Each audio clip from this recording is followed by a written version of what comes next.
Here's the solution for the kinematics problem, which is the second problem in the calculator section of the exam. A particle moves with a velocity v, meters per second. This means meters per second, given by v equals 25 minus 4t squared, where t is greater than or equal to 0. Okay, so A, the displacement s meters is 10 when t equals 3. Find an expression for s in terms of t.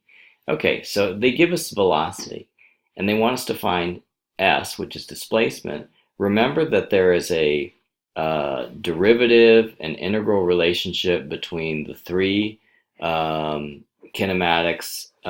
variables: velocity, acceleration, and displacement. And the relationship is that when you take the derivative of displacement, you are going to get velocity. And when you take the derivative of velocity, you get acceleration. When you take the integral of acceleration, you get velocity. And when you take the integral of velocity, you get displacement. So if they're asking us for displacement and they've given us velocity, then we know that we just need to take the velocity, take the integral, and then we get displacement. So let's do that. So we have velocity equals 25 minus 4t squared. We're going to take the integral of each side.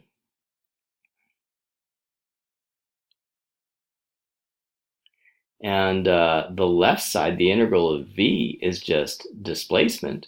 And the right side is going to be 25t minus 4t cubed over 3 plus c. In this case, how do we find c? Well, they did tell us that the s value is t when t equals 3. So why don't we use those two values, t equals 3 and s equals 10, to figure out what c is? So we're going to put 10 in for s, and we're going to put 3 in for t.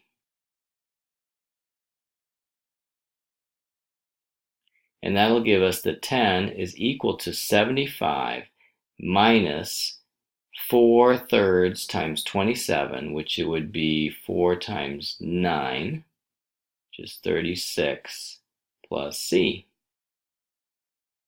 And well, now let's subtract everything over to the left side. So we'll have 10 plus 36, which is 46, minus 75. That would be about negative 29.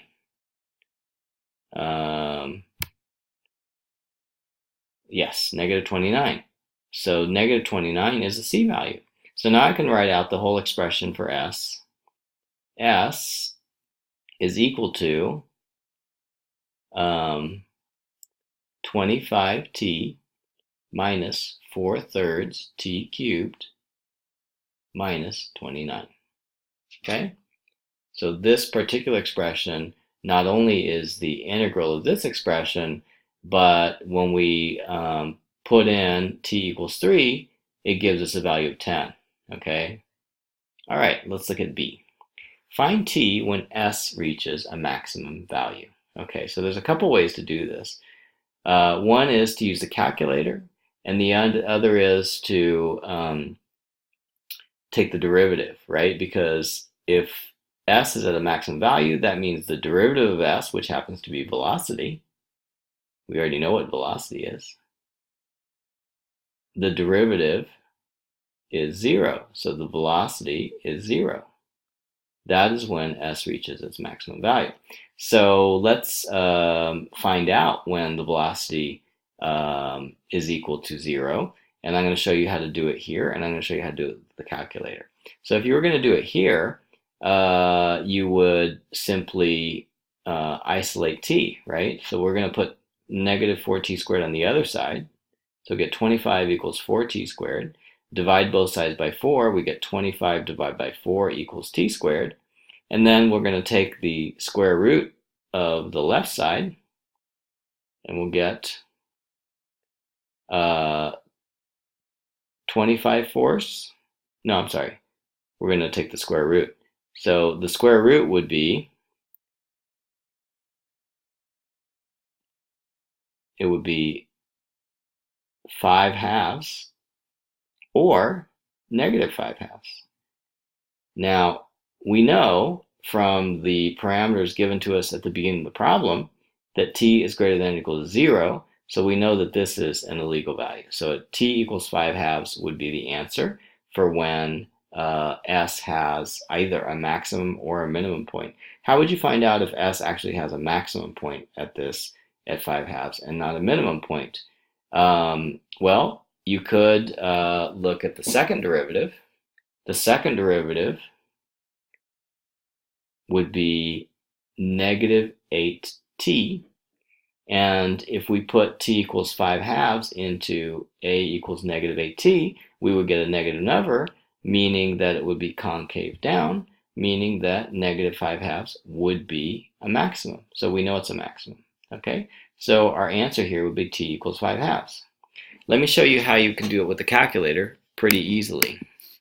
So we'll go into y equals, and we're going to type in the s function, which is this one here, right? So we're going to put 25t, x in this case, minus 4/3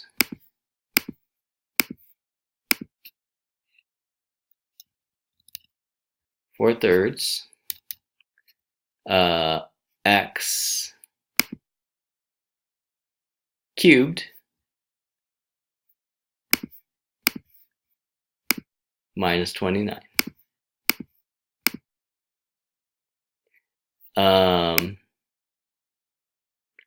And then I'm going to graph it.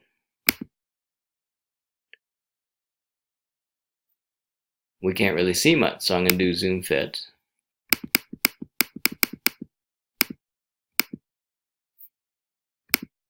I know this button noise is really annoying, so I'm going to go get my mouse so you don't have to listen to the button noise anymore. And so the 2.5 maximum is right there. So let's, of course, we don't know it's 2.5 because we're doing it with a calculator now. We're going to ignore the algebra that we just did.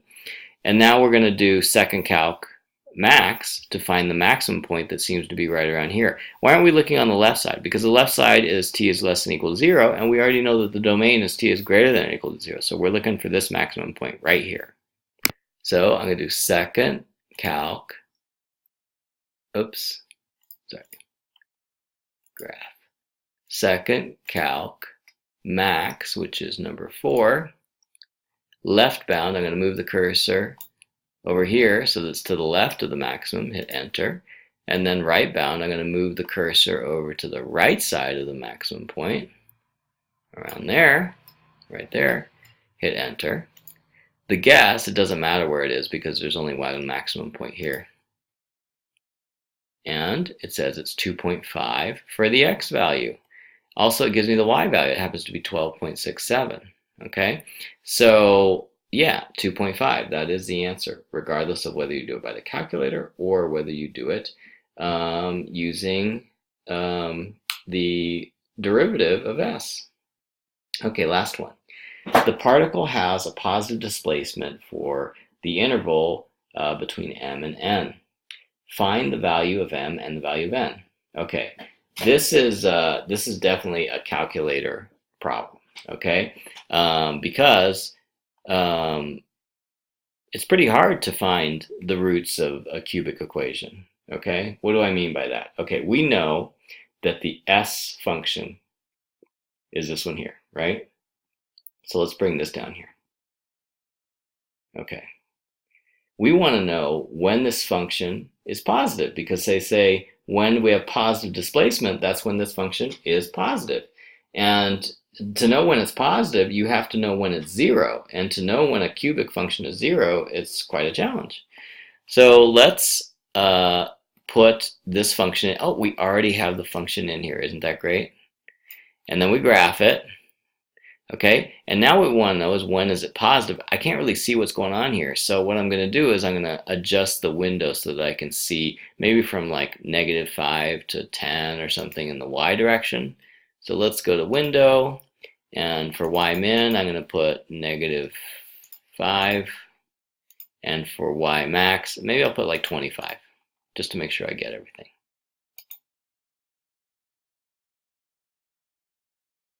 Okay, there it is. Okay, so we want to know when this function is positive for the positive t value. So basically it's from here to here, right? So let's do that. We're going to find this point, and we're going to find this point. This point would be m, and this point would be m. How do we find that point? Second calc 0, of course. Oh, there it is. Second calc 0 is number 2. And we're going to put the left bound. We're going to put the cursor slightly to the left. Oh, there we go. Slightly to the left of this point. There we go. And then we're going to put it slightly to the right of that point. It doesn't matter what the guess is because there's only 1 0 in that interval. The answer is 1.27. Okay? So 1.27 is the left part of the interval. Let's find this point here. Second, we're just going to repeat the same procedure. Second calc 0. And we're going to move the cursor so that it's to the left of this point. Enter. And then we're going to move the cursor so it's to the right of that point. Enter. Guess. So it's 3.55. Okay? So by using the calculator, we know that the s function is positive between x or t equals 1.27 and t equals 3.55, and that's all you do. Okay? Don't be afraid to use the calculator on paper 2.